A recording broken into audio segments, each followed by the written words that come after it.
Stephen King movies are often big hits, but a 2020's remake of one of his greatest books was a shocking failure and nearly everything went wrong.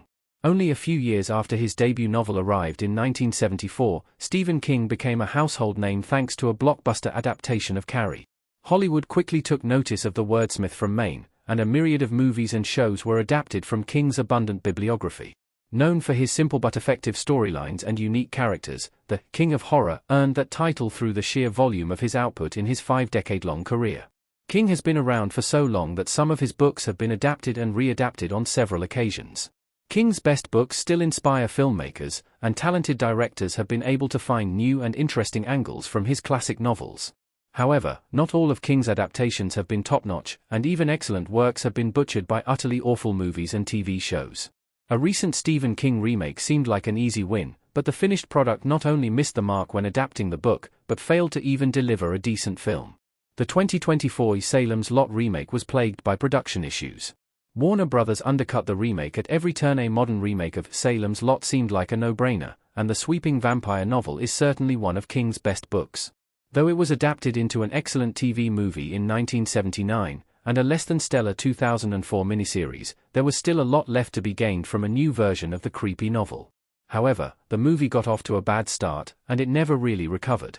The remake was initially slated to arrive in late 2022, but various delays kept the film from premiering until over 2 years later in 2024. Production wrapped on schedule, but its post-production period kept growing longer and longer until there were legitimate fears that the movie had been scrapped by Warner Brothers. The studio had notoriously junked several completed feature films, like Batgirl and Coyote vs. Acme, and the Stephen King adaptation seemed next on the chopping block.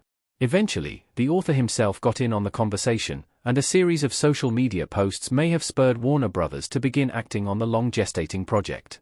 It was given a release date, but it would premiere on Max instead of in theaters as originally planned. According to director Gary Dauberman, Salem's Lot had a much longer running time, and the initial cut was around 3 hours in length. Though it's not unusual for a film to be trimmed down throughout post-production, the final product was not quite 2 hours long.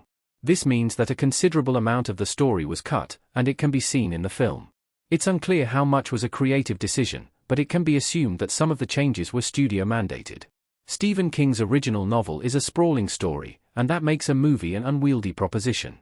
The Salem's Lot adaptations include, the remake of Salem's Lot still misunderstood the assignment. Even with ideal conditions, the remake still wouldn't have worked. There's no denying that Salem's Lot was given the worst possible release, but that doesn't excuse many of the problems with the final product. As other adaptations of the book have shown, a decent story can be culled from the much longer novel. Trimming is absolutely necessary when adapting a Stephen King book, but the 2024 version completely misunderstands what makes the novel so compelling. Salem's Lot should have been a streamlined version of the book, yet it still manages to drag. However, it doesn't have a slow burn pace either, so it mostly feels odd and disjointed. The book is about an ancient vampire who corrupts a small town with his evil, but it is also a symbolic representation of the death of the small town in the mid-70s. King's novels can be taken at face value, but there is often more to the story just below the surface. The 2024 remake is all surface, and tosses out any of the deeper meaning in the process. Ben Mears is a totally unmotivated hero, and he isn't trying to conquer his own fears because that subplot about the Marsden house was completely cut out. The brooding mystery of Kurt Barlow is also completely stripped away, and he just shows up like a cliché movie monster to terrorize the protagonists with little impetus besides being a spooky villain. The key to Salem's Lot is showing the slow and gradual decline of the town, as the vampire's influence destroys its spirit. Instead, any suspense is traded in for cheesy shock value, and all of Stephen King's trademarks are thrown out. Salem's Lot was held back by a studio that wasn't particularly interested in it, but that doesn't excuse the poor script and baffling execution.